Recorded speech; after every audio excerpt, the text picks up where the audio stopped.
겠습니다. 전도서 5장 8절부터 17절까지의 말씀 교독합니다.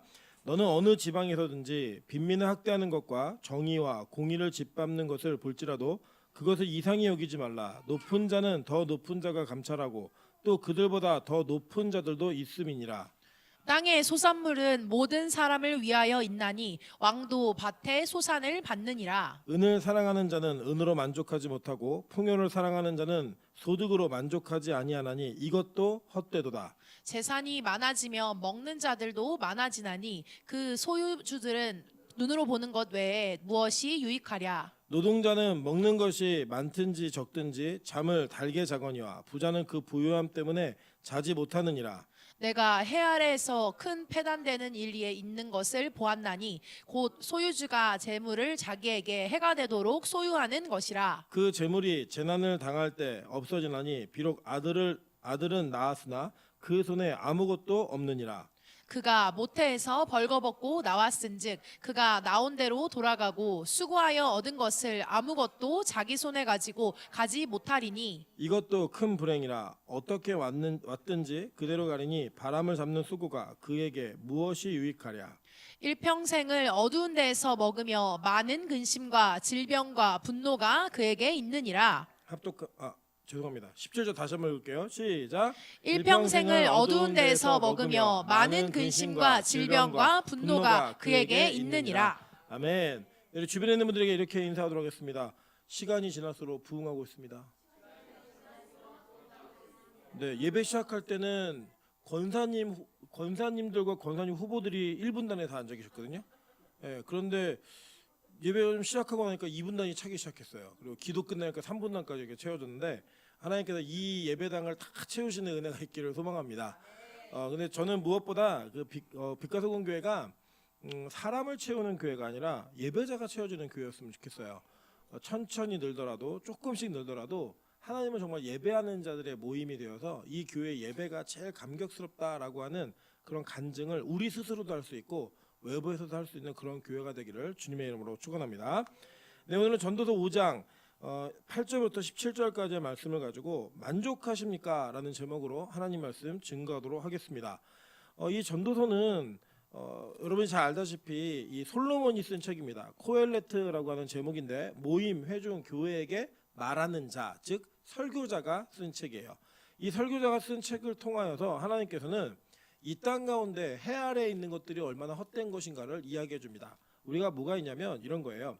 어떤 사람이 무슨 경험을 이야기하면 우리는 그것에 대해서 굉장히 신뢰합니다. 그죠? 예를 들어서 군인이었던 분이 군대에서 총 쏜 이야기를 하면요, 우리 굉장히 이렇게 몰입해서 들을 수가 있어요. 근데 공익이 막 전쟁하고 총 쏜 얘기 하잖아요. 그럼 막 그거는 이게 별로 공감이 안 돼요. 뭐 네가 해봤으면 얼마나 해봤어? 뭐 이런다는 거예요.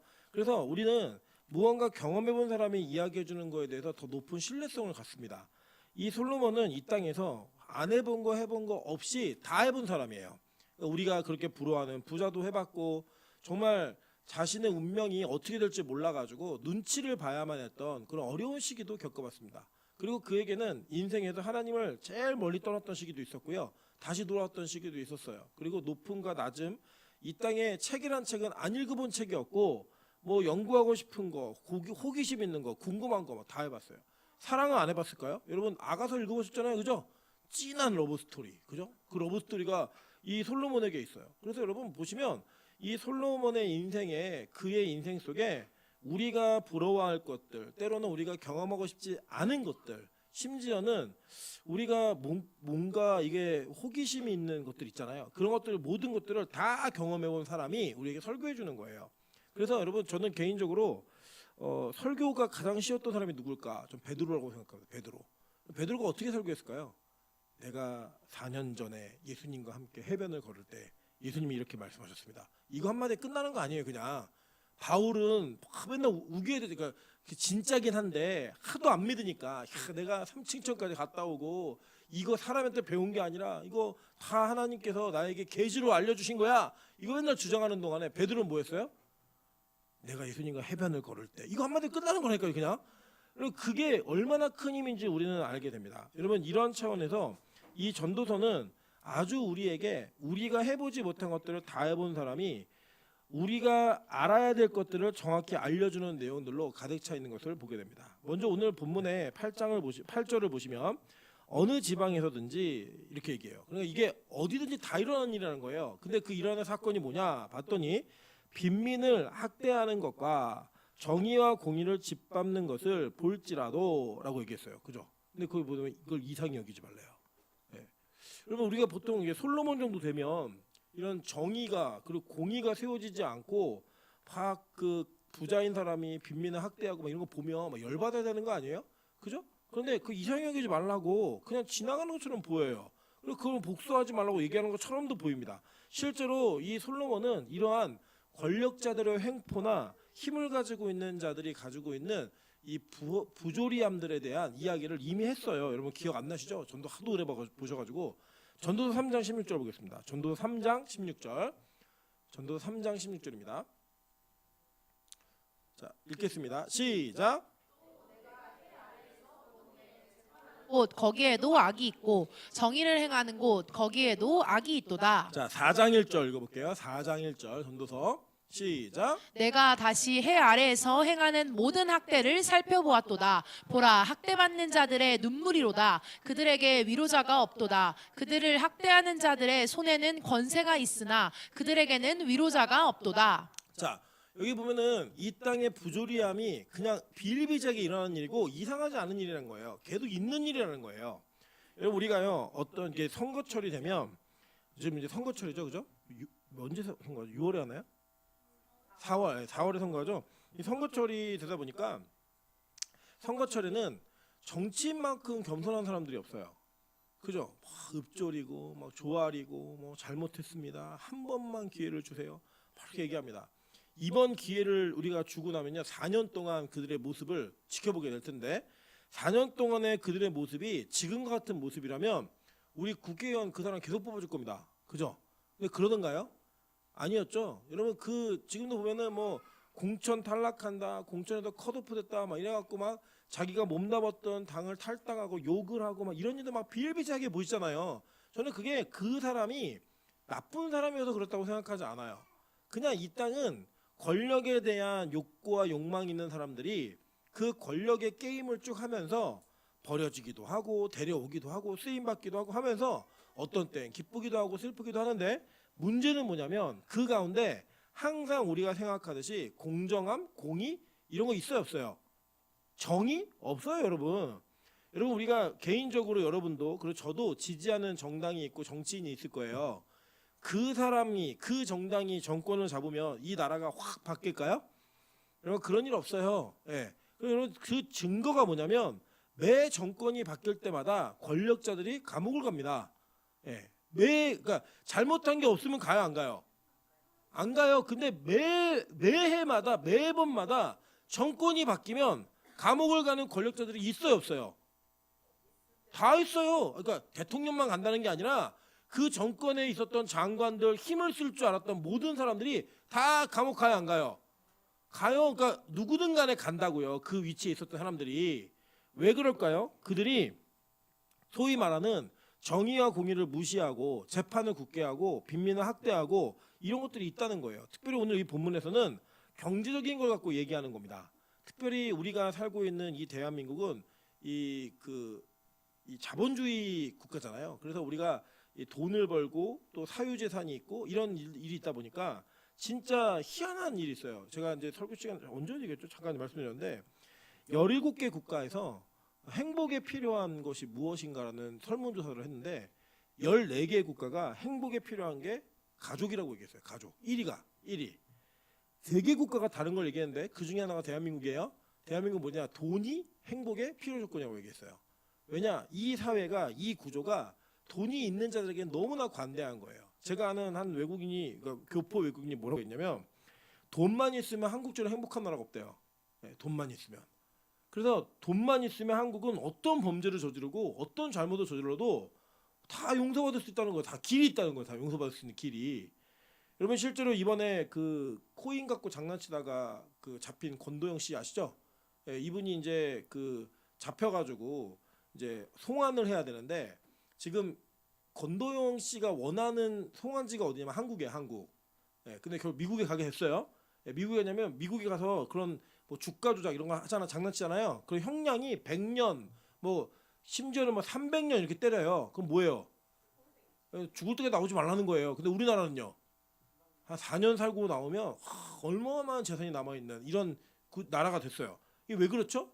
여러분 이게 누가 그러더라고요. 영화에서 나온 대사인데 1,000만 원을 사기치면 사기범인데 이 1조를 사기치면 경제사범이래요. 예, 달라져요 이게. 그러니까 사기도 어떻게 쳐야 된다? 우리나라는 크게 쳐야 된다. 예, 그래야 경제사범이 돼갖고 특사로 풀려나고 막 이러지. 1,000만 원, 몇백만 원 사기치잖아요. 이거는 완전 양아치입니다. 양아치 그냥 이 나라에서는. 그 유전무죄, 무전유죄 막 얘기하면 좀 이런 일들이 벌어지는 일들 그거 이 땅에 있는 일이잖아요. 특히 우리나라에. 그 어떻게 생각하래요? 이상히 여기지 말래요. 당연히 있는 일이라는 거예요. 그러면 이거를 그냥 받아들이고 살라는 건가? 열받잖아요. 그럼 우리처럼 없는 분들은. 그죠? 근데 뒤에 보세요. 뭐라고 얘기하나? 높은 자는 더 높은 자가 감찰하고 또 그들보다 더 높은 자들도 있음이니라. 하나님 보고 계신다는 거예요. 그러니까 해 아래 얘기를 계속 하는데 높은 자, 더 높은 자 이거 뭐예요? 해 위에 누군가 분명히 있다는 거예요. 그분이 지켜보고 있기 때문에 우리는 그것을 너무 연연해하면서 살 필요가 없다는 거예요. 예를 들면 여러분이 아무리 열심히 바꾸자 혼자서 열심히 노력해도 바뀔까요 안 바뀔까요? 안 바뀌어요. 예, 절대 바뀌지 않습니다. 마찬가지로 우리가 뭐 투표를 잘하자 이거 맞아요. 맞는 구호인데 여러분이 투표를 잘한다고 이 땅이 정의로워질까요? 절대 그렇지 않아요. 이 땅은 여러분이 무슨 짓을 해도 우리가 어떤 일을 해도 역사의 흐름을 잠깐 늦출 수는 있지만 그 늦추는 것의 물줄기를 막을 수는 있다 없다. 못 막아요 여러분. 정말 못 막습니다. 예전에 봉건제 뭐 왕정 이런 게 막 있을 때는요. 그런 물줄기가 바뀔 거라고 아무도 생각 안 했어요. 그래서 그걸 막았다고요. 막 반란이라면 진압하고 농민들 막 학대하고 감옥에 가두고 이러면서 막 막았어요. 우리나라도 그랬잖아요. 예, 우리 군사 정권 시절에 막 나라 욕하면 잡혀갔어요. 제가 아직도 설교 시간에 한번 얘기한 적이 있는 것 같은데 저희 아버지가 제가 어렸을 적에 저한테 이렇게 얘기했어요. 지금 전두환 이 대통령은 총으로 다 나라를 뺏은 사람이야 라고 얘기했어요. 그래서 제가 깜짝 놀란 거죠. 그러니까 저희 아버지가 그 뒤에 바로 이어서 어디 가서 얘기하지 마 아빠 잡혀간다 이렇게 얘기했어요. 저는 이게 2학년 때 그랬는데 너무 공포했어요. 아 내가 이걸 얘기하면 우리 아빠 잡혀가는구나. 그 아빠가 저를 혼낼 때 얘기할까 막 이런 생각 들고 막 그랬던 기억이 있는데 이게 그렇게 군사 정권이 우리나라 민주화되는 걸 막기 위해서 학생들 잡아다 가두고 막 남산 가서 때리고 막 수없이 많이 했잖아요. 박정희, 뭐 전두환 막 많이 했는데 그 물줄기 막아요 못 막아요? 못 막았어요. 여러분 저는요 이 땅도 마찬가지로 생각해요. 앞으로 대한민국의 동성애가 판을 칠까요 안 칠까요? 네, 판을 칠 겁니다. 여러분 이거는 그냥 정해진 수순이에요. 그냥 흐름이에요. 흐름. 이거를요 우리가 뭐 해서 막자 이거 막을 수 있어요. 잠시 잠깐. 그런데 그게 완전히 막힐까요? 완전 물줄기가 틀어질까요? 그렇지 않아요. 그냥 가는 거예요. 그냥 그게 받아들여지게 오는 거예요. 여러분 그거를 제가 이거를 그러니까 인정하자 이런 얘기 아니에요. 좀 오해하지 마세요. 그런데 이걸 왜 그냥 받아들이면서 이 상황과 이 모든 것들을 우리가 그냥 지켜볼 수 있는가? 솔로몬은 답을 얘기하는 거예요. 더 높은 자가 있다는 거예요. 감찰하시는 분이 있다는 거예요. 너무나 이게 여러분 큰 진리입니다. 한번 볼까요? 로마서 12장 19절입니다. 로마서 12장 19절. 개인의 문제도 마찬가지예요. 읽겠습니다. 시작. 사랑하는 자들아 너희가 친히 원수를 갚지 말고 하나님의 진노하심에 맡기라. 기록되었으되 원수 갚는 것이 내게 있으니 내가 갚으리라고 주께서 말씀하시니라. 자, 하나님이 우리하고 복수하고 원수 갚지 말라 그랬어요. 그죠? 열 받아요 안 받아요? 여러분 우리가 법보다 주먹이 더 가깝다고 당장 나에게 해코지라는 사람한테 펀치 한 방 날리고 그저 벌금 묻는 게 속 시원할 수 있잖아요. 우리 개인은. 근데 성경은 뭐라고 얘기하냐면 하지 말라는 거예요. 왜요? 하나님이 반드시 갚으신다는 거예요. 여러분 그래서 이 땅이 악함으로 가는 것 이거 이상한 일 아닙니다. 이 땅의 부조리가 더 많은 것들이 이 세상을 범람하고 여러분은 엄습하는 거 이런 거요 있는 일이에요. 그리고 우리 계시록 배우셨죠? 배우다 보면은 어떤 일이 벌어져야 주님이 오세요? 짐승의 세력이 그죠? 적그리스도가 이 세상을 통치하는 나라가 와야 이게 이루어진다는 거예요. 그리고 그게 이미 공중의 권세자분자가 그렇게 하고 있잖아요. 여러분 세상에 가서 교회 논리 얘기해 보세요. 누가 이걸 인정해 주나? 세상에 가가지고요 교회에서 배운 거 갖고 살아보려고 한번 노력해 보세요. 잘 되겠는가? 안 된다고요. 남들이 우리는 그 얼마 남지 않은 1+1 상품을 향해 뛰면 우리 더 빨리 뛰어야지 그걸 잡을 수 있지. 양보하고 먼저 가세요 이런 거 얘기하면 그거 잡을 수 있어요? 못 잡아요? 절대 못 잡아요. 우리 그런 인생이라고요. 우리 이 땅이. 근데 그걸 양보해라, 희생해라, 뭐 섬겨라 이게 가능해요? 안 가능해요. 그리고 이 세상은요 정말로 내 열심이 있어야지만 살아남을 수 있을 것 같이 보여져요. 그죠? 그래서 우리가 예수님을 믿는 대로 그 원리대로 살아가면 다 손해 보는 것 같고 어떤 것도 이루어지지 않을 것 같아요. 네, 이루어지지 않을 수 있습니다. 그런데 여러분 잘 기억하세요. 누가 보고 계시다고요? 네, 높은 자. 그리고 그 위에 더 높은 자가 보고 계신다는 거예요. 어떻게 하신다는 거예요? 갚아주신다는 거예요. 마찬가지예요, 여러분. 여러분 솔직히 말씀드리면 우리 당하고만 살지 않잖아요. 그죠? 남한테 해코지하며 살잖아요. 지금 아무 일이 없다고 안심하지 마세요. 지금 내가 갑질하는 거, 내가 누군가에게 정말 남의 영혼까지도 탈탈 털어가면서 내 유익을 취하고 있는 거, 그거 여러분 갑질하는 게 지금 문제가 일어나지 않는다고 괜찮은 거 아니에요? 주님 다시 오시는 날 다 계산하세요. 그래서 우리는 우리가 가지고 있는 잘못에 대한 문제들, 내가 가지고 있는 이런 어려움에 대한 문제들, 학대하는 문제들 다 정리하셔야 돼요. 하나님, 내가 혹시 이런 사람이라면 하지 않게 도와주세요. 혹시 여러분 집 가지고 월세 넣는 분들 있으시죠? 막 월세 막 너무 많이 올려가지고 막 사람들 괴롭고 힘들게 하시면 안 돼요. 예, 그거 옳지 않아요. 성경에서 그렇게 얘기하지 않았어요. 뭐 돈 너무 많다고 막 이자물이 하고 막 이러지 마세요. 성경이 그걸 얘기하지 않았다고요. 성경은 우리에게 우리가 이 땅에서 살아가는 것과는 전혀 다른 원리를 가르치는데 그 가르치는 원리는 이 세상 사람에 받을 수가 없는 거예요. 근데 왜 그렇게 하더라도 우리가 그것을 견디고 버텨야 하느냐? 하나님을 믿고 신뢰하는 거예요. 하나님을 믿고 신뢰하는 거예요. 그게 여러분 진짜 우리에게 있는 믿음의 자세임을 오늘 말씀은 가르치는 거예요. 계속 볼게요. 땅의 소산물은 모든 사람을 위하여 있나니 왕도 밭의 소산을 받느니라 라고 얘기했어요. 그건 뭐냐면 야, 너네 빈민이라고 학대하지 마. 결국엔 농사짓고 땅의 소산물을 통해서 왕도 먹고 사는 거야. 그래 결국에는 하나님 다 보고 계시고 어떤 사람도 다 자기 혼자 있을 수는 없어. 이거예요. 여러분 저는 우리나라의 경제 구조 중에 제일 걱정되는 것 중에 하나가 뭐냐면 다른 나라들에 비해서 중소기업이 튼튼하지 않다라는 거예요. 대기업 중심으로 이루어져 있어요. 우리나라는 재계순위 제가 기억으로는 7위까지인가가 대기업이에요. 그러니까 1년에 전체 매출이 2조를 넘어야 대기업이고요. 그 밑에는 다 중소기업입니다. 근데 이 중견기업들이 되게 높은 순위부터가 중견기업이에요. 그래서 우리는 대기업이요 골목 상고도 다 들어와요. 문방구가 돈이 된다 그러면 뭐 삼성도 문방구를 할 정도의 이런 정도의 이런 일들이 막 벌어지고 있고요. 지금 뭐 민영화한다 막 이렇게 얘기하는 모든 움직임들이요 다 서민들의 피를 빨아먹고 서민들 죽이자는 얘기거든요. 이게 옳지 않습니다. 교회도 절대 이러면 안 돼요. 저는 뭐 빛가소금 교회는 이 임철 목사라는 설교자가 있는 동안에는 대형 교회 되긴 글렀어요. 걱정하지 마세요. 그러니까 사람 수없이 몰려들고 이런 건 걸렀는데 혹시 우리 교회가 큰 교회가 된다고 해서 막 작은 교회 교인들을 막 흡수한다? 이거 정말 옳지 않은 일이에요. 그래서 여러분 정말 부탁드리는 건데 교회를 잘 다니는 사람 전도하지 마세요. 네. 교회를 잘 다니는 사람은 우리 교회 오라고 얘기하지 마세요. 절대로. 그냥 우리 교회는 하나님이 보내주신 사람으로 갈 거예요. 네. 그리고 뭐 우리 교회가 좀 힘이 있다고 약한 교회를 도와주면서 갑질하고 이거 감나라 배나 이런 거 하지 마세요. 절대 그런 거 하는 거 아니에요. 우리는 하나님께서 큰 교회는 큰 교회대로 작은 교회는 작은 교회대로 필요한 영혼들이 있기 때문에 하나님이 세우신 거고요. 그렇게 맡기신 거예요. 그리고 그 토양을 다 갈아 엎어서 먹어버리면 결국 어떤 일이 벌어지냐? 지금 이제 진짜로 건강해야 될 그리고 필요한 기업들, 필요한 교회들, 필요한 가정들이 다 무너진다는 거예요. 왕도 결국에는 백성들이 농사진 거 가지고 그 소산을 먹고 사는데 빈민 학대해봐야 아무 의미 없어. 그리고 결국 그게 자기한테 돌아가 얘기하는 거예요 지금. 자 계속 볼게요. 은을 사랑하는 자는 은으로 만족하지 못하고 풍요를 사랑하는 자는 소득으로 만족하지 아니하나니 이것도 헛되도다라고 얘기해요. 여러분 이게 잘 보시면 이거 정말 맞는 말인 게 뭐냐면 이런 거예요. 저는 옷이나 두꺼운 옷에 관심이 없어요. 아시죠? 왜 그러는지. 오늘도 제가 이거 반팔에 막 여름 한복을 입고 돌아다니니까 우리 김미 원사님이 안 추워요? 이렇게 물어보셨어요. 그게 마치 이게 물어보는 게 정말 안 추워? 뭐 이렇게 막 따지듯이 막 물어보셨고 이게 제가 저 크린토피아에 가갖고 이거를 그 세탁해달라고 맡겼더니 이걸 왜 지금 세탁하냐요? 이거 지금 입는다 그랬더니 어머 미쳤어 이래요 아주머가.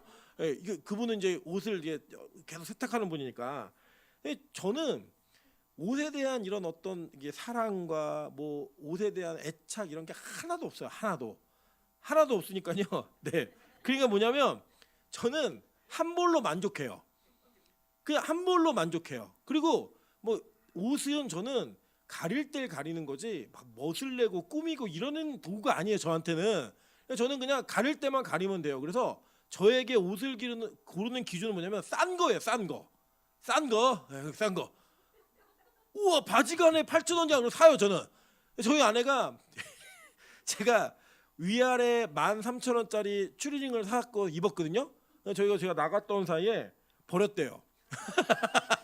그래 내가 너무 화가 나는 거예요. 왜냐 한 벌밖에 없는데 그걸 왜 버리냐. 내놔라 그랬더니 의류 수거함에 넣었다는 거예요. 내놔라 그랬더니 제가 막 화를 내니까 결국에는 숨기는 걸 꺼내줬어요. 안 입으면 안 되냐고.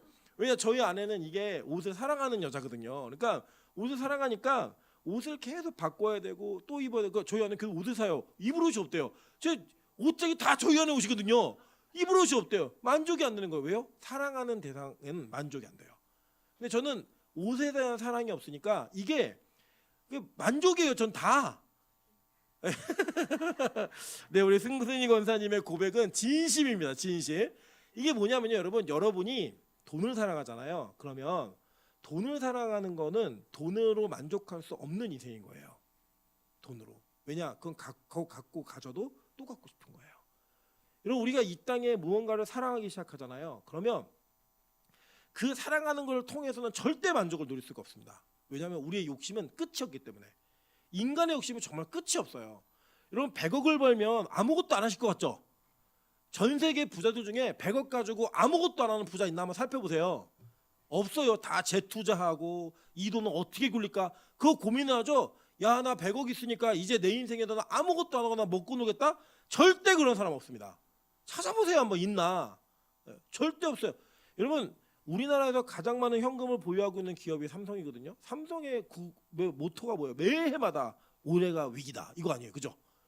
계속 뭔가를 개발해내고 뭔가 계속 만들어내요. 구글이 전 세계에서 애플과 더불어서 가장 많은 현금을 보유하고 있는 기업이라고 얘기를 해요. 여러분 구글과 애플이 이제 벌만큼 벌었으니 신제품 만들지 마자 이렇게 얘기하던가요? 매번 투자하고 또 다른 걸 개발하고 계속 발전을 시켜요. 이유가 뭐예요? 돈 더 벌려고. 돈 더 벌려고 해요. 다른 거 아니고 그냥 돈 더 벌려고 해요. 그게 우리 인간이라고요. 그래서 여러분 이 땅의 것을 사랑하잖아요. 그럼 절대로 만족할 수 없습니다. 그래서 여러분 이거는 우리의 인생은 무언가로는 채워야 되는 인생이에요. 공허감이 다 있어요. 그래서요 뭐 학벌을 사랑하는 사람도 있고요. 돈을 사랑하고 명예를 사랑하고 각자 다 사랑하는 영역이 있거든요. 그걸 이제 막 사랑하다 보면요. 그게 여러분의 우상이 돼요. 근데 그 우상으로 여러분 잠깐은 만족하는 것 같은데 그 잠깐의 만족이 쑥 지나가잖아요. 그러고 나면요. 그 밑에는 여러분이 사랑하는 것을 위해 노력했던 것만큼의 허무감이 밀려옵니다. 내가 투자한 만큼의 허무감이 밀려오는 거예요. 한번 예를 들어 볼게요. 여러분이 정말 우리 승권사님이나 저희 아내처럼 옷을 너무 좋아해서 집 전체를 옷으로 다 채운 거예요. 근데 어느 날 이 옷이 자기에게 의미 없다라는 걸 발견했을 때, 예를 들면 우리 권사님이나 저희 아내가 이제 늙고 이제 몸이 아프면 무슨 옷을 입겠어요. 그죠? 그냥 이제 집에서 뭐가 걸치고만 있으면 되는 거죠. 나갈 수도 없는. 그때 자기 인생을 돌아보면서 자기 집안에 아무 가전제품도 없고 아무것도 옷만 있어요. 있는 것만큼 뭐가 오는 거예요? 허무감에 밀려오는 거예요. 어쩔 수 없는 거예요. 누구나 다 마찬가지예요. 여러분 예를 들어 여러분이 우리나라에서 제일 가는 부자가 됐다고 칩시다. 돈을 정말 사랑해가지고. 근데 여러분 나이가 이제 100살에 가까우면요. 돈이 있어도 못 써요. 있어도 못 써요. 그런데 그 있어도 못 쓰는 돈을 위해서 평생 그 돈에 절절매고 돈에 매여 살았어요. 통장 그거 보면서 죽을 때 내 통장에 200억 있네 이러면서 여러분 기뻐하시면서 돌아가실 것 같아요? 아니요. 그것만큼의 허무감이 밀려오는 거예요. 야 200억만큼 허무하구나. 이걸 경험하게 되는 거라고요. 그래서 이 허무감은 뭘로 채울 수밖에 없느냐? 해 위의 것 외에는 우리 인생을 어떤 것도 만족시킬 수가 없어요. 진짜요. 어떤 것도 만족시킬 수가 없어요. 그래서 여러분 저는요. 오늘 우리 2부 때도 설교했지만 하늘로부터 오는 불의 기쁨을 경험하신 분들 있잖아요. 그분들은요. 이 세상에 그 어떤 것도 이거 대치가 되지 않아요. 대치가 되면 불 못 받으신 거예요. 여러분 제가 이게 좀 안 좋은 비유지만 거꾸로 얘기하면요. 마약 중독자들이 가난한 사람이 마약 중독되는 거 보셨어요? 여러분 우리 옆 사람에게 인사하겠습니다. 먹고 죽을 돈도 없습니다. 여러분 정말 가난한 사람은 마약 못 사요. 그죠? 마약이 얼마나 비싼데요. 마약은요 살만하고 인생에 재미가 없어서 호기심 때문에 하는 사람들이 주로 하죠. 가난하고 어려운 사람도 안 해요. 마약 하다가 가난해진 사람은 있어요. 그거 계속 돈 쓰다가. 그런데 출발은 정말 호기심 때문에 시작은 하는 거예요. 그런데 여러분 마약을 한 번 맞고 나잖아요. 이거 호기심으로 할 게 아니에요. 한 번 맞고 나면 돈으로도 그 어떤 거로도 이게 충족이 안 되는 거예요. 대치가 안 되는 거예요. 그래서 자기의 그러니까 우리가 보통 보면 왜 의사가 마약을 해? 왜 저 연예인이 저렇게까지 성공했는데 마약을 해? 저 돈 많은 대기업 아이들들이 왜 마약을 해? 이런 거 여러분 생각 안 나세요? 그죠? 뉴스 보면서 뉴스 할 때 뉴스 보시면 거기에 최영 집사가 마약했다는 기사는 안 떠요. 그럴 돈이 없다니까요. 예.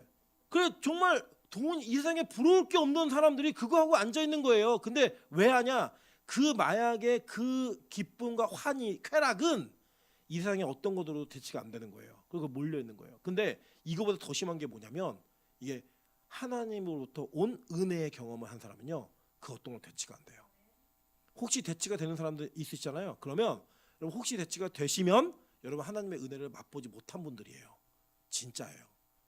이거 얘기도 되겠죠. 다 정리가 됐으니까. 우리 민하연 전사님이 얼마 전에 공식으로 얘기할게요. 주부에 내려고 그러다가 참고 얘기하는 거예요. 연애를 하다 헤어졌어요. 근데 헤어진 이유가 뭐냐면 우리 민하연 전사님은 예배라고 하는 것이 자기 인생의 최우선의 가치인데 상대방은 그렇지가 않았던 것 같아요. 그래서 그걸 맞춰보려고 좀 많이 노력을 했는데 그 노력이 서로 노력을 하다 보니까 양보를 요구하는데 예배를 양보할 걸 요구당하니까 민하연 전사 마음의 결정을 딱 한 거예요. 이거 다른 어떤 걸로 채울 수가 없는 거예요. 이거는 남자로도 안 채워지는 거예요. 왠지 아세요? 우리 민하연 전사님은 자기 인생의 가장 밑바닥과 가장 어려운 영적 상태를 예배를 통해 회복한 은혜의 경험이 있기 때문에 제가 보면요 저보다 예배를 더 사랑해요. 저는 그냥 예배가 일종의 저의 그 삶의 루틴이에요. 그냥 예배 시간 있으면 가면 가야 되고 오면 와야 되고 이런 게 루틴이 있기 때문에 저는 감격과 기쁨보다는 하나님이 나에게 맡긴 소명이니까 당연히 해야 되는 일이야 라고 하는 그 당연함에 있는데 민하연 전사님은 정말 예배를 좋아해요. 그러니까 토요일 날도 혼자서 막 거기 가요. 그 하늘문까지 혼자 가고 막 자기가 혼자 오기 힘드니까 용성이 데려가고 용성이 또 끌려가다가 어쩔 수 없이 가게 되고 그리고 용성 형제가 가기 싫을 때 뭐라고 하냐면 하늘문 올라갈 사람 거 스타렉스 이렇게 써요. 차 때문에 간다는 거죠. 자기는 원래 가기 싫은데 어떻게 그렇게라도 가갖고 멤버들이 막 만들어지고 있고요. 우리 민정 강사가 저한테 고백을 했어요. 자기가 간사가 된 이후에 토요일 날 가야 될 것 같다는 거예요. 거기를. 근데 민하연 선생님은 안 가도 자기 안 가겠는데 너무 부담이 돼갖고 하나님 토요일만은 안 됩니다. 토요일만은 안 됩니다. 계속 이러고 있는데 어떤 일이 벌어졌지 한번 보세요. 이게 뭐냐면 우리 민정사님은 그 예배를 통해 자기 인생 전체가 뒤바뀐 경험이 있는 거예요. 그러니까 그 다른 걸로는 절대 만족이 안 되고 그것만으로만 행복한 거예요. 저는요 그놈보다 더 좋은 놈을 주실 줄 믿습니다.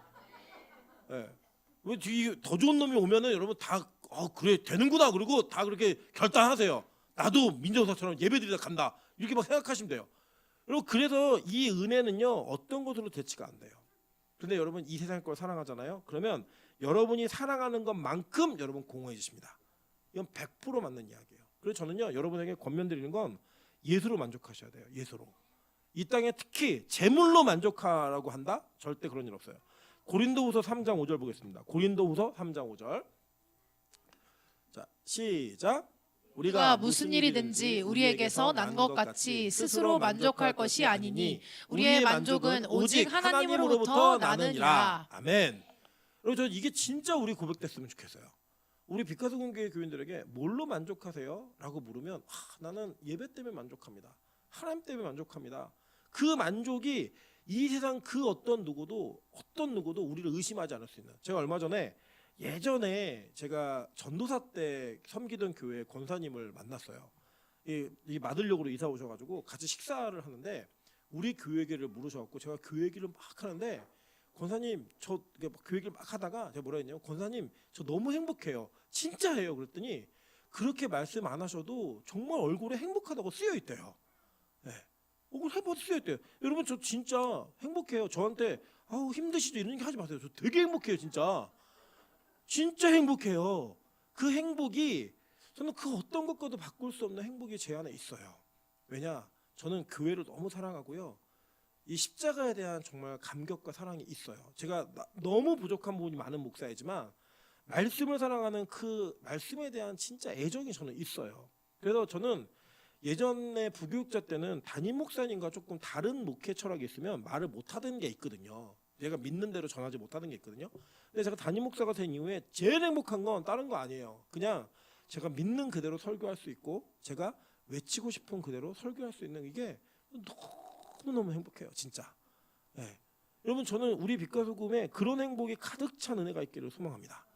그래서 볼까요? 재산에 대한 얘기 계속 많이 하는데 11절 재산이 많아지면 먹는 자들도 많아지나니 그 소유주들의 눈으로 보는 것 외에 무엇이 유익하랴라고 얘기해요. 여러분 재산이 일정 이상으로 많아지잖아요. 다 쓸 수도 없어요 사실. 여러분 2조의 자산이 있다. 다 쓸 것 같아요? 못 쓰세요. 그냥 눈으로 보는 거예요. 통장에 찍혀 있는 것만 보는 거지 막상 쓰지도 못해요. 여러분 제가 보니까요. 부자는 부자가 되는 이유가 있더라고요. 10원짜리 한 장도 허투루 쓰지 않고 아끼고 좀 제가 너무 죄송해요 이렇게 표현해서 제가 부자가 아니어서 그런지 몰라도 인색해 보여요 제가 볼 때는. 근데 그래야 부자가 되더라고요. 예. 많이 베풀고 막 이렇게 하면 부자가 잘 못 돼요. 근데 이런 많아지고 많아져도요 눈으로 보는 거 외에는 어떤 것도 없고 오히려 자신이 먹여 살릴 사람들만 많아진다는 거예요. 예를 들면 이때는 농경 사회니까 부자는 뭐가 많겠어요? 땅이 많겠죠. 그 농사 지을 때 혼자 어떻게 져 이거를 사람들 다 모아갖고 농사를 지어 보면 그 농사를 지을 때 자기의 부유함 때문에 먹는 사람들도 많아지는 거예요. 그만큼 그거 눈으로 보고 끝이라는 거예요. 그렇다고 여러분 부자라고 30끼를 먹겠어요? 40끼를 먹겠어요? 하루에 3끼 외에는 못 먹. 물론 우리 교회는 6끼도 먹더라고요. 예, 그런데 6끼 이상은 잘 못 먹을 것 같아요. 그 정도의 개념 이 정도 외에는 그 어떤 것도 없는 거예요. 그러면서 뭐라고 했냐 12절 보세요. 노동자는 먹는 것이 많든지 적든지 잠을 잘게 자거니와 부자는 그 부유함 때문에 자지 못하느니라 라고 얘기해요. 이거 제가 이제 얼마 전에 최근에 우리나라 대형교회의 친구 부목사를 만났어요. 근데 이 대형교회에서 이름만 얘기하면 다 아시는 교회예요. 대형교회에서 실버를 담당하고 있어요. 이제 은퇴하신 분을 담당하는데 아주 재밌는 얘기를 하나 하더라고요. 무슨 얘기를 하면 구역장을 하시다가 그걸 그만두시면 급격하게 늙어서 돌아가신대요. 네. 급격하게 늙어서 돌아가신대요. 이게 저는 이제 한 번도 저는 실버라는 부서를 담당해 본 적이 없는데 이 친구는 실버 담당이에요. 그리고 그 부서가 한 400명 돼요. 실버만. 그러니까 그 400명 되는 인원 중에 거기다 안에도 그 리더가 있을 거 아니에요. 성경 공부하면 리더가. 근데 그 구역장을 그만두면 급격히 늙어 돌아가신대요. 자기가 구역장을 그만두자마자 한 달 만에 돌아가신 분도 봤대요. 네. 이게 뭐냐? 하나님께서 우리가 뭐 경제적 자유 이런 거 막 얘기하는데 일이라고 하는 거는요, 노동이라고 하는 거는 그것 자체의 가치가 있어요. 앞으로 뭐 로봇이 대체하고 인공지능이 대체하는 연기 참 많아질 거지만 사람이 노동을 하지 않으면 그것에서 오는 그 기쁨을 이길 수가 없어요. 그러니까 그 공허감을 이겨내지 못해요. 그래서 우리 남편분들 은퇴하시면 자꾸 일 시키셔야 돼요. 농사지라 그러고 경비라도 어디 가라고 하셔야 돼요. 그게 구박하는 게 아니고요. 일을 손에서 놓잖아요. 그럼 급격히 늙어요 사람이. 의욕도 떨어지고 막 그래요. 여러분 저는 죄송하지만 저는 일찍 은퇴하는 게 목표예요. 근데 은퇴하면 뭐 할 거냐면 쉴 게 아니라 저는 성경 교사로 살고 싶어요. 여기저기 제가 필요한 데가 있고 갈 수 있는 데가 있다면 성경 가르치는 교사로 막 살고 싶어서 언제까지 할 거냐? 저는 늙어 죽을 때까지 할 거예요. 그거를. 네, 성경 교사로 그러니까 이 교회 담임 목사를 늙어 죽기까지 한다는 얘기 아니고 성경 교사로 늙어 죽을 때까지 성경 가르치다가 죽고 싶어요. 진짜로. 저는 그거 하다 죽을 거예요. 여러분 그래서요. 이 노동의 가치가 진짜 크다는 걸 기억하셔야 돼요. 그래서 성경에는 뭐라고 얘기하냐면요. 데살로니가 전서 4장 11절 보겠습니다. 데살로니가 전서 4장 11절. 자, 11절. 11절. 자, 시작. 또 너희에게 명한 것 같이 조용히 자기 일을 하고 너희 손으로 일하기를 힘쓰라. 데살로니가 후서 3장 10절 보겠습니다.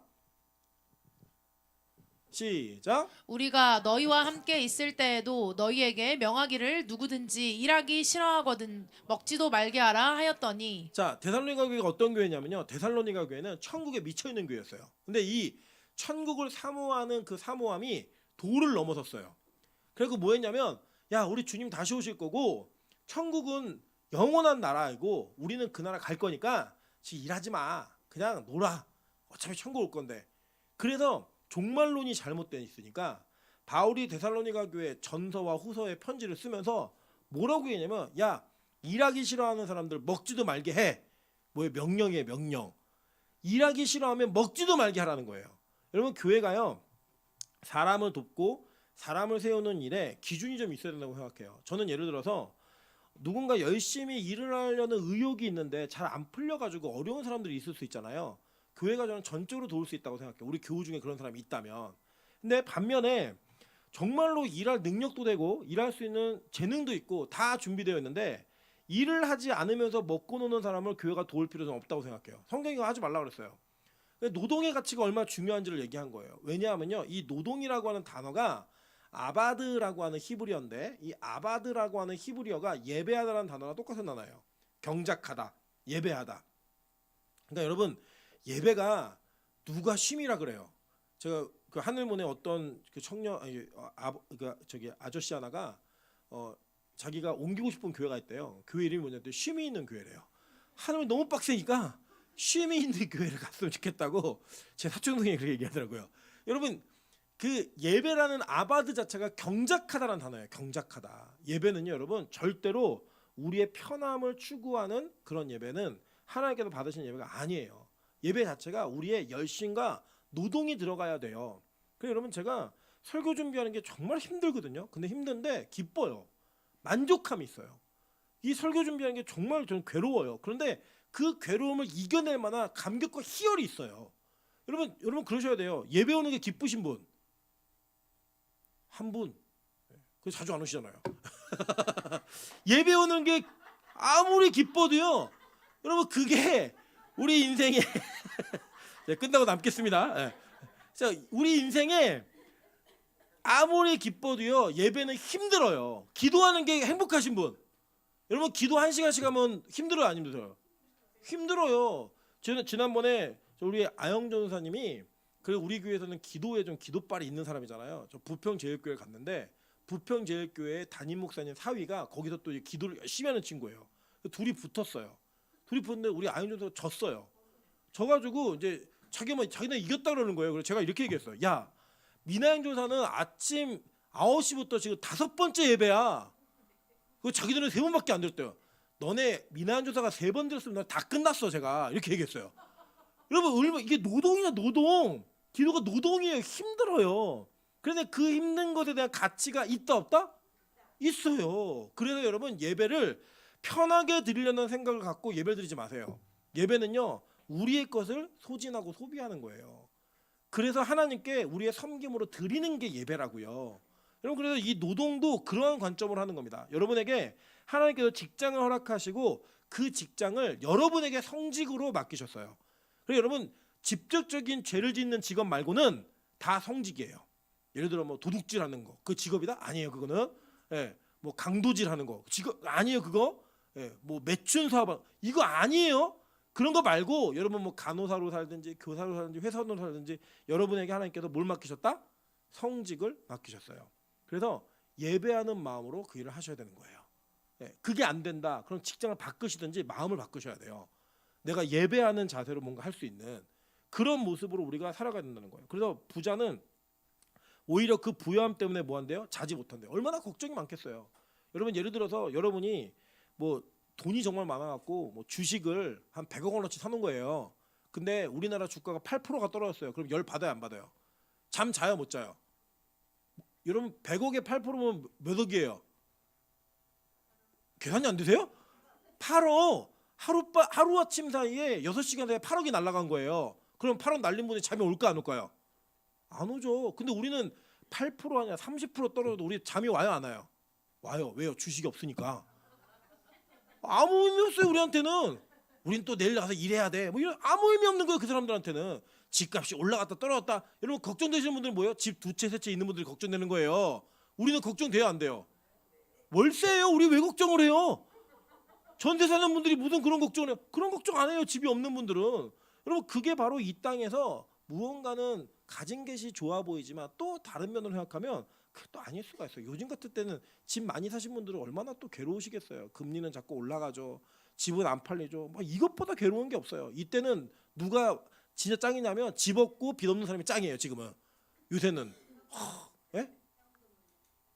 그거 없어도 그냥 집 없고 빚 없으면 지금 왔다예요. 뭐 하루에 집까지 반토막 났잖아요. 지금 노도강 얼마나 속쓰리겠어요. 집 있는 분들. 우리는 괜찮다 안 괜찮다. 안 괜찮다. 집이 없으니까. 내 집만 있는 분들 있잖아요. 나 살 집만 100억이 되든 1억이 되든 무슨 의미가 있어요. 나 평생 죽을 때까지 여기 살 건데 그런 분들에게는 편안히 잠을 잘 수 있는 은혜가 있다는 거예요. 여러분 그래서요 절대 가난한 게 괴로운 거 아니에요. 제가 이런 관점으로 또 얘기를 하면 아주 그냥 웃으시라고 하는 얘기인데 제가 보면요 이 세상에서 제일 행복한 사람이 누구냐면 눈치 없는 사람이에요. 네. 눈치 없는 사람이 제일 행복해요. 눈치 있는 사람은요 왜 행복하지 않냐면 아우 내가 이 말하면 저 사람이 어떻게 생각할까. 저희 아내가 좀 그런 스타일이거든요. 저희 아내는 어떤 사람의 눈빛이 달랐대요. 저는 안 보여요. 그 사람이 저를 째려보든 뭐하든 내가 못 느끼는데 뭐 그냥 저는 행복한 거예요. 저는 째려보라 그래? 그럼 뭐 어떻게 하겠어. 그런데요 막 그 눈치를 보는 사람은 그 사람이 인사를 했는데 인사를 안 받고 지나갔대요. 저희 아내는 문자를 보내는데 답장이 안 오는데 그걸 계속 보고 앉아있어요. 저는요 그래 뭐 지가 바쁜 일 있나 보지 뭐 인연을 끊으려나 보지 뭐 전혀 고려하지 않아요. 이 세상에 눈치 없는 사람만큼 행복한 사람이 없어요. 우리 옆 사람에게 이렇게 인사했어요. 네가 제일 행복해 보여. 뭐, 눈치 없는 사람이 제일 행복한 거예요. 여러분 이 땅에 머리 좋은 사람이 행복한가요? 저는 아니라고 생각해요. 머리 좋은 사람은요 어떤 상황이 딱 터지면 거기에 맞게 뇌 자동적으로 막 머리가 돌아가요. 어떻게 되지 어떻게 되지? 근데 멍청한 사람들은요 끝이에요 그냥. 뭐 불났어? 불났대. 네 차야. 그냥 아무런 느낌이 없어요 그냥. 얼마나 행복해요. 스트레스 안 받고. 여러분 이 땅에는요 다 공평해요. 그래서요 절대로 가난하다고 힘들어하지 마세요. 부자라고 자랑하지도 마세요. 우리 인생은 하나님께서 다 돌고 돌게 만들어서 있을 때도 있고 없을 때도 있고 또 있으면 있는 대로 없으면 없는 대로 그 안에서 행복을 찾을 수가 있다고요. 여러분 그게 바로 우리에게 주신 인생이기 때문에 너무 그런 거에 집중하지 말라는 거예요. 보세요. 13절. 내가 해 아래에서 큰 패단이 되는 일이 있는 것을 보았나니 곧 소유주가 재물을 자기에게 해가 되도록 소유하는 것이라. 디모데전서 6장 9절 한번 볼게요. 6장 9절 그리고 6장 17절 보겠습니다. 디모데전서 6장 9절. 자, 오늘 여기까지만 할게요. 자, 디모데전서 6장 9절. 6장 9절.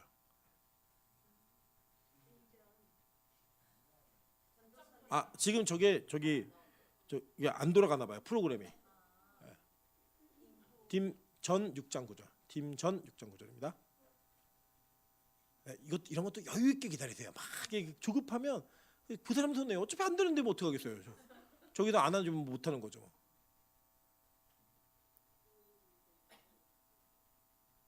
프로그램이 좀 안 돼요? 되네요.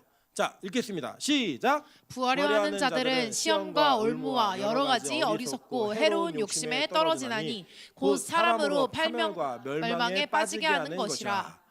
예, 그 일정한 자기 소유를 넘어선 것이 있으면요, 우리가 참 이렇게 그 욕심을 부리다가 어려운 일을 많이 당해요. 제가 아주 재미있는 예화를 하나 말씀드릴게요. 하늘문에 가락시장에서 일하는 권사님이 계세요.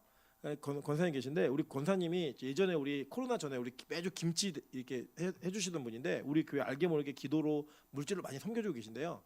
이 권사님이 가게에 이렇게 앉아 있는데 누가 지나가더니 그러더래요. 그래서 가만히 앉는데 왜요? 그랬더니 혹시 예수 믿냐고. 예수 믿는다고. 그랬더니 내가 당신을 보니까 교육자가 될 사람이지 장사할 사람이 아닌데 장사 잘 되냐고. 안 망하냐고. 잘 된다고. 아니 당신네 교회 담임 목사가 당신 이거 하는 거 그냥 두냐고. 당신은 원래 사역을 해야 되는 사람인데. 그래서 이제 하늘문에 대한 이야기를 조금 이렇게 풀어줬대요. 매일 예배드리고 막 맨날 혼나고 하루 3번씩 예배드리고 이러면서 그분이 진짜 하루에 4시간 3시간을 자면서 예배를 드리세요. 그러면서 장사도 다 하시고. 그랬더니 이분이 아니 사실은 내가 이러이러한 일을 하는 사람인데 그게 뭐냐면 되게 큰 대형 그 쇼핑몰에 그 식자재를 납품하는 일을 하시는 분이에요. 내가 이거 다 당신 줄 테니까 하라고. 근데 이걸 봤더니 덩어리가 너무 커가지고 이거를 하면 돈을 엄청 많이 벌겠더래요. 근데 그 일을 다 하면 예배를 못 드리겠더래요. 그래서 나는 이걸 다 하면 예배를 못 드리니까 이거 다 못한다고. 다른 사람 주라고. 여러분 우리 옆 사람에게 인사해서 나 같으면 다 합니다. 네. 우리 같으면 다 했죠, 그죠? 예배가 무슨 소용이 있어? 일단 벌고 봐야지. 근데 이 권사님이 아니 나는 이거 다 하면 예배를 못 드리니까 이거 다 못한다고. 그랬더니 그쪽에서 뭐라 그랬냐면 그러면 이 일 중에 할 수 있고 하고 싶은 것만 골라 하라고. 그래갖고 알짜배기 일을 골라가지고 대박이 터지셨어, 대박이. 그런데 이분은 돈을 많이 버는 게 목적이 아니라 내가 예배 드릴 만큼 복음을 섬긴 만큼만 벌면 된다고 생각하시는 거예요. 그러니까 덩어리가 이만한 일인데 이걸 다 하면 나 예배 못 드리니까 안 한다고. 이게 쉬워 보이세요? 이 거래처가 터지면 계속하는 일인 거예요. 계속 붙박이로.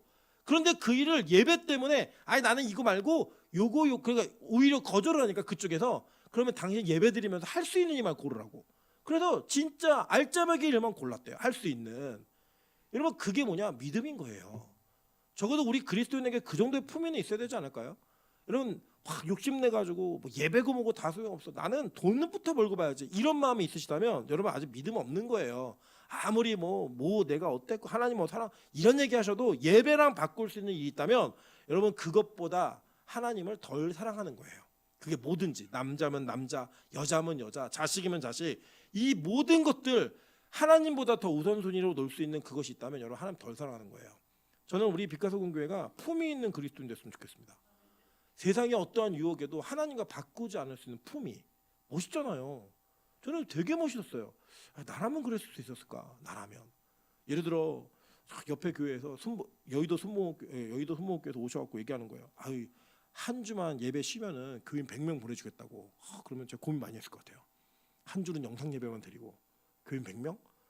고민 많이 했을 것 같아요, 진짜로. 근데 그거를 거절할 수 있는 그 믿음, 그게 바로 저와 여러분에게 필요한 믿음이에요. 왜요? 해 아래 것들은 다 헛된 것이고 어디의 것만 의미가 있다고요? 해 위의 것만 의미가 있기 때문에 저는 우리가 이 땅의 것으로 만족하는 습관을 좀 버리고 예수로 만족하는 습관이 우리에게 들었으면 좋겠습니다. 여러분 그것은 다른 것으로 대체할 수가 없기 때문에 여러분 우리 빛가서공교회가 그 예수로 만족할 수 있는 은혜가 있기를 주님의 이름으로 축원합니다. 같이 한번 찬양으로 기도하겠습니다. 우리 무명이어도 공허하지 않는 것은 예수 안에 나 만족함이라. 가난하여도 부족하지 않는 것은